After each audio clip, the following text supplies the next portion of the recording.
রাত্রিবেলা আমি বেরিয়েছি দেখেই আমার ভাই ব্রাদার্সরা একটু শান্তিতে ঘুমাতে পারে। যাই হোক, দেখলাম এক অ্যাস হর্স পাওয়ার পেয়ে গেছে বলে খুব আনন্দে কেত মেরে ছবি তুলছিল। আমি পরীক্ষা করতে সামনে গিয়ে দেখলাম সত্যি হর্স পাওয়ার পাওয়া যায় কিনা। দেখলাম বোতল খালি হয়ে গেছে, অর্থাৎ হর্স পাওয়ার শেষ। অজ্ঞতা গরিবের বেকিংহ্যাম প্যালেসে ঢুকে পড়লাম। দেখি আমারে ছাইরা ম্যাডাম আর ম্যাডাম সন সেলফির প্রস্তুতি নিচ্ছে। আমারে দেখার পর আমাকে দিয়া ফটো তুললা নিল।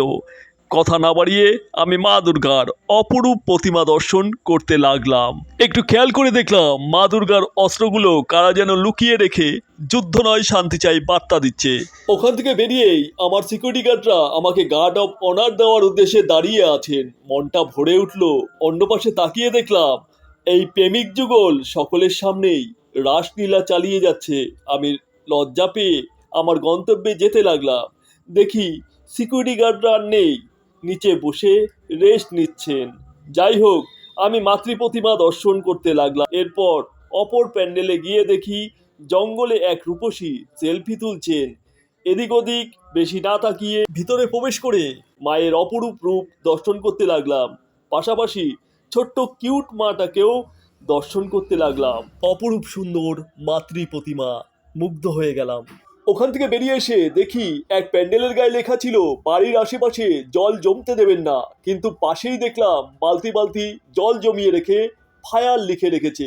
বুঝতে পারলাম না সেভ ডাইভ সেভ লাইফ মানেটা আজকে বুঝতে পারলাম। নিজে বাঁচুন অন্যকে বাঁচান। তবে বুঝতে পারলাম না জন্টি রোডসের মতো ডাইভ দিতে কেন বলেছে। যাই হোক, মাথার উপর চাপ না দিয়ে অপরূপ মাতৃ প্রতিমা দর্শন করলাম। পিছন দিকে ক্যামেরা ঘোরাতেই দেখলাম ম্যাডামজি আর ম্যাডামজি সন দাঁড়িয়ে আছে। তার পিছনে এক অসুর হঠাৎ হাজির। অতঃপর ওখানে না দাঁড়িয়ে আরেকটি প্যান্ডেলের উদ্দেশ্যে রওনা দিলাম। সেখানে গিয়ে দেখলাম গণেশজিকে নিচে পাহারা দিতে বসিয়ে রেখে বাবা মহাদেব প্যান্ডেলের উপরে উঠে বসে আছেন। কথা না বাড়িয়ে ভিতরে প্রবেশ করে মায়ের অপরূপ রূপ দর্শন করতে লাগলাম। অপূর্ব সুন্দর মাতৃ প্রতিমা দেখে মুগ্ধ হয়ে গেলাম। মায়ের রূপের ছটায় চারদিক ভরে উঠেছে। সেখান থেকে বেরিয়ে আরেকটি সুন্দর প্যালেসের উদ্দেশ্যে রওনা দিলাম। সেখানেও অপরূপ মাতৃ প্রতিমা দর্শন করে মুগ্ধ হয়ে গেলাম। সেখান থেকে বেরিয়ে দেখি এক এলিয়েন উল্টো দিকে মুখ করে প্যান্ডেলের প্রবেশ করছে।